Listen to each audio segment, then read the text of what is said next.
Kung gusto nyo maiwasan yung paglagutok or pagtigas ng part sa automatic transmission every time natatanggalin ninyo, siguraduhin ninyo na ilagay nyo muna siya sa neutral bago nyo ilagay sa park.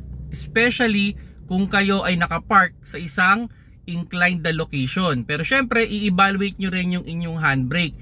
Baka naman yung inyong handbrake ay kahit naka-engage, umaabante o umaatras yung sasakyan. Kaya ang nangyayari dyan, yung parking pole na naglalak pag nilalagay natin sa park, siya yung sumasalo ng bigat ng ating kotse.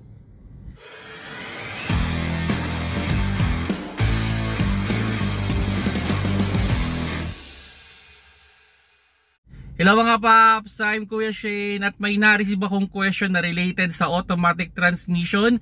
May pagkakataon daw na napakatigas tanggalin ng kanyang park or minsan pag tinanggal niya ay lumalagotok. At ayun nga, ano daw ba yung posibleng problema doon? Well, ang pinaka-common na issue dyan is yung maling pagpapark ng isang automatic transmission. Actually mga paps, kung kayo naman ay parking sa pantay na location, means hindi siya aatras, hindi siya aabante, from drive, pwede nyo naman kagad ilagay yan sa park, Pero, kung sakali man kayo ay magpaparada sa isang inclined na location, okay, kung pababa man yan o paakyat, okay, dapat idaan nyo muna siya sa neutral, okay? At pagka-engage nyo ng neutral, tsaka nyo siya i-handbrake. Then, i-double check ninyo kung hindi aabante yung inyong sasakyan bago nyo ilagay sa park.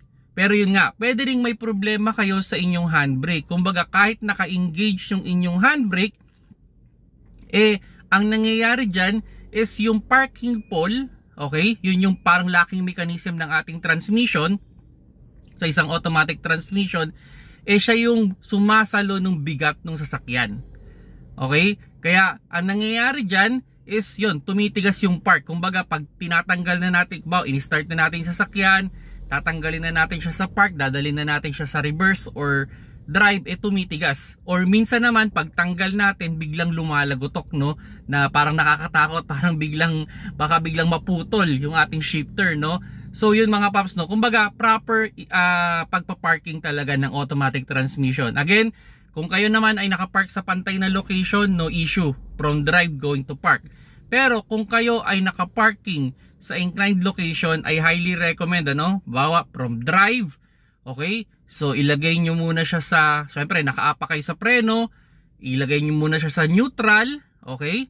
I-handbrake ninyo ng maayos, tanggalin ninyo yung paa ninyo sa preno, and to check na hindi na talaga umaandar yung sasakyan, apakan nyo ulit yung preno, at ilagay nyo siya sa park. Okay?